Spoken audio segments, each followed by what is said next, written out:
বাংলাদেশের জনপ্রিয় শিল্পী আসিফ আকবরের একটি গানের সুর হুবহু নকল করেছেন বলিউডের বিখ্যাত সঙ্গীত পরিচালক এ.আর রহমান।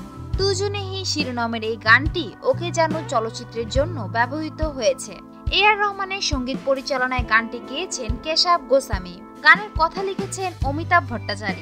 চলচ্চিত্রটি 13 জানুয়ারি মুক্তি পাবে। এতে অভিনয় করেছেন আদিত্য রায় কাপুর ও শ্রদ্ধা কাপুর।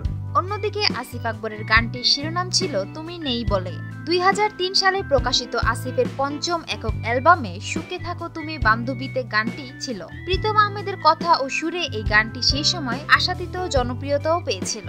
ব্যাপারটা নিয়ে আসিফ সোমবার রাতে এক ফেসবুক স্ট্যাটাসে বলেন, 2003 সালের প্রীতমের কথা সুরে আমার গাওয়া তুমি নেই বলে গানটির সরাসরি কপি।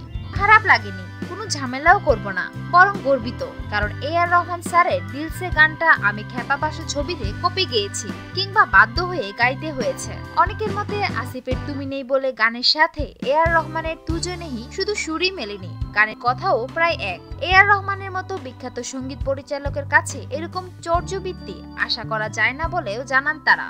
সুপ্রিয় দর্শক, আমাদের ভিডিওটি যদি আপনাদের ভালো লেগে থাকে তাহলে আমাদের চ্যানেলটি এখনই সাবস্ক্রাইব করুন। লাইক, কমেন্ট, শেয়ার করতেও ভুলবেন না। ধন্যবাদ।